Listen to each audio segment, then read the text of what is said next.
Приветствую всех на моем канале. Здесь я рассказываю о кельтской культуре.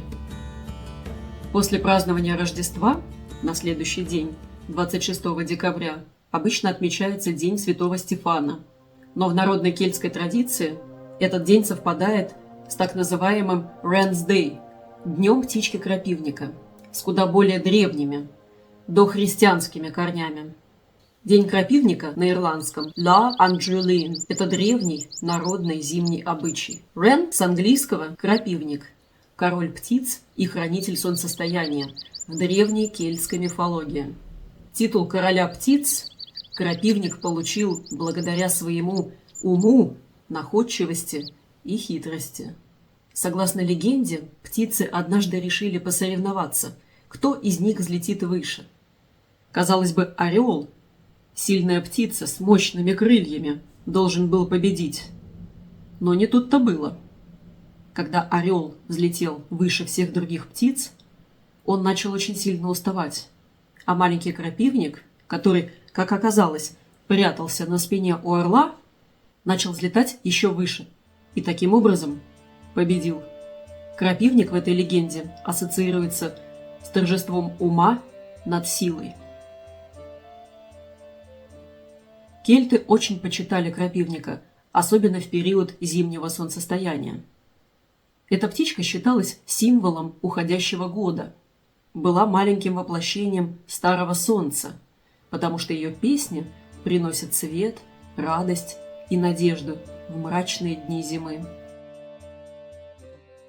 Когда по кельтским землям распространилось христианство, к традиции празднования Дня крапивника стали относиться с неодобрением.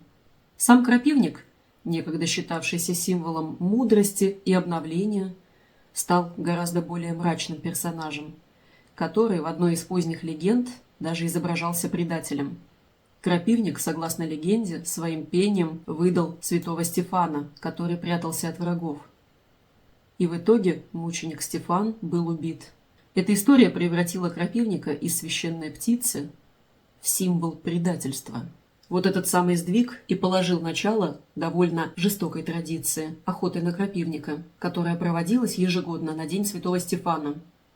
Группы деревенских жителей, так называемые Wren Boys, мальчики-крапивники, устраивали ловлю крапивника, или же, охотясь, кидали в птицу камни, а затем привязывали крапивника к шесту, украшенному астролистом, или сажали в клетку, и ходили так от дома к дому, распевая песни, и собирали подаяние, так сказать, на похороны крапивника, а в конце дня, ближе к вечеру, хоронили его.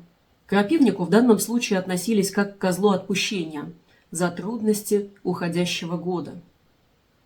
Его смерть или поимка и помещение в клетку символизировали очищение и обновление общины при вступлении в Новый год. К шествиям по домам тщательно готовились.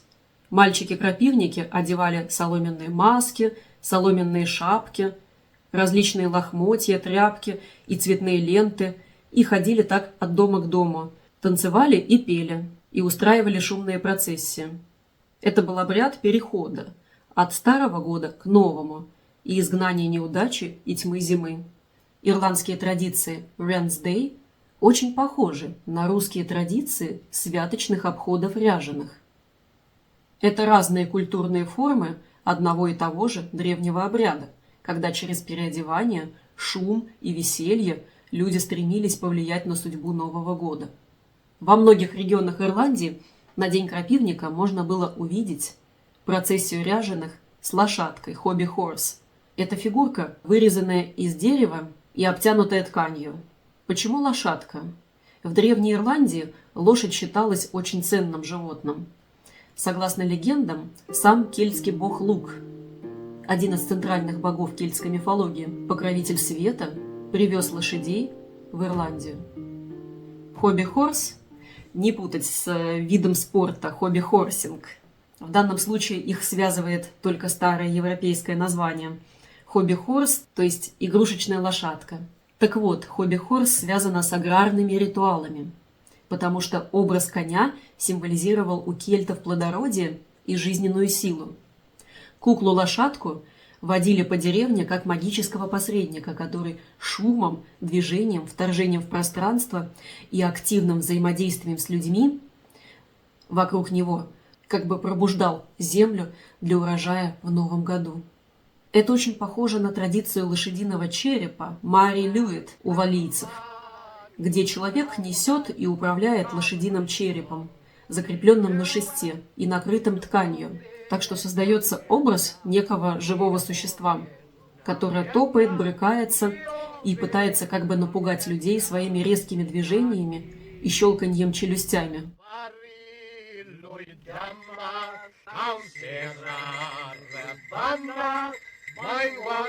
Этот ритуальный персонаж – символ пограничья между жизнью и смертью, который испытывает людей перед тем, как подарить им благополучие в наступающем году.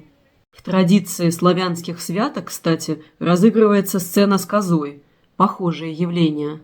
Коза в святочных традициях умирает и оживает. Это означает годовой цикл смерти и возрождения, от которого также зависел будущий урожай. Как мы видим, лошадь у ирландцев, лошадиный череп Мари Люит у валлийцев и коза на Руси на святке – все это символы плодородия, различные образы одного древнего аграрного обряда, в котором через образ животного символически перезапускали год и призывали плодородие и хороший урожай. Как менялись традиции Дня крапивника в течение времени? К началу XX века реальное убийство крапивника, к счастью, исчезло, и он стал чисто символическим образом. Ряженые мальчики-крапивники носили с собой по домам крапивника в виде фигурки, игрушки или даже просто яблочко, украшенное перышками. В результате активного сопротивления церкви традиция Дня крапивника на протяжении XX века стремительно угасала, оказавшись под угрозой полного исчезновения. Но эту традицию все же сумели возродить. И сейчас проводятся достаточно масштабные и красочные шествия в некоторых местах Ирландии, таких как, к примеру, город Дингл на западе Ирландии или в окрестностях графств Лимерик и Керри. В Дублине древняя традиция обрела новую жизнь в формате городского праздника. Таким образом, Рождество в народной ирландской культуре стали воспринимать как момент перехода, когда старое должно умереть, чтобы новое могло возродиться. Несмотря на то, что отношение к крапивнику было переосмыслено христианами, символическая сила птицы сохранилась. Крапивник и по сей день остается мощным символом зимнего солнцестояния, олицетворяя старый год. А образ ритуальной лошади, хобби-хорс, сопровождает этот момент перехода, когда смерть и хаос необходимы, чтобы жизнь могла возродиться вновь. Если вам интересны мифология, древние традиции и тайные смыслы знакомых обычаев, подписывайтесь.